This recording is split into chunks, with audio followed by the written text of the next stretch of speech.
महानगरपालिकेच्या निवडणुकीची रणधुमाळी सुरू आहे।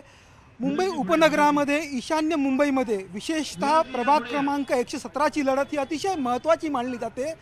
कारण आहे इथले जे उमेदवार आहेत अतिशय दोन महत्त्वाचे उमेदवार आहेत। महायुतीचे उमेदवार विरुद्ध ठाकरेंच्या शिवसेनेचे आणि ठाकरे बंधूंचे जे उमेदवार आहेत त्यांच्यामधली ही लढत असणार आहे।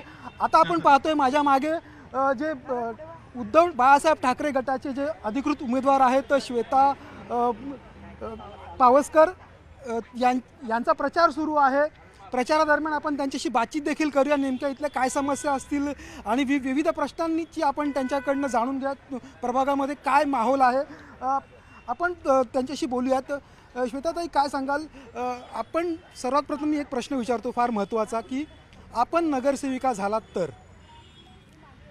मी नगरसेविका झाली तर जे आजपर्यंत दुर्लक्षित झालेले प्रश्न आहेत त्यावर नक्की काम करेन।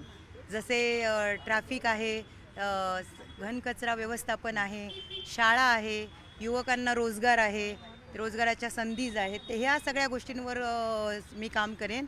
ना की नुसतं गटारी साफ करणे आणि मीटर बसवणे यासारख्या लाईट गटर मीटरवर जास्त फोकस करण्यापेक्षा, असं मला वाटतं। इथल्या ह्या प्रभाग क्रमांक 117 जो आहे यातल्या प्रमुख समस्या काय आहेत?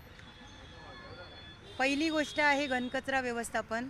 कचऱ्याच्या राशी लागतात आणि तो नियमित उचलला जात नाही। सेकंड थिंग आहे की इथे ट्रॅफिक समस्या भरपूर आहे, कारण लोक एवढे मोठे बिल्डर्स आलेत पण रोड तेवढाच राहिला आहे आणि त्या बिल्डर्सने एवढ्या मोठ्या बांधलेल्या टॉवरमध्ये एवढी लोक राहायला आली आहेत। 4 व्हीलर्स वाढले आहेत, 4 व्हीलर्सची संख्या वाढली आहे, 2 व्हीलर्सची संख्या वाढली आहे, पण त्या मानाने रस्ता मोठा झालेला नाही आहे। रस्ता वाढलेला नाही आहे, त्याच्यामुळे भरपूर ट्रॅफिक होतं।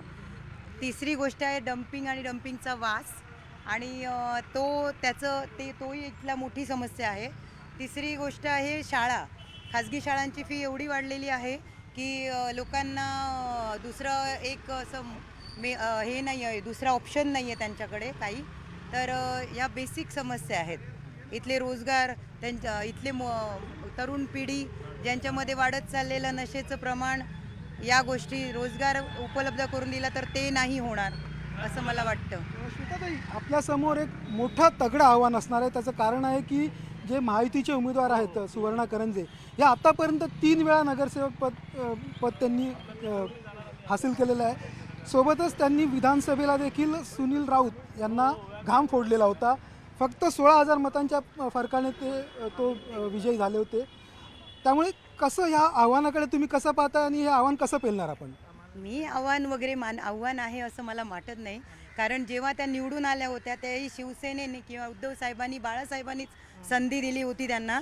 त्यामुळे इथल्या लोकांनी शिवसेनेवरच्या प्रेमापायी त्यांना निवडून आणून दिलं होतं।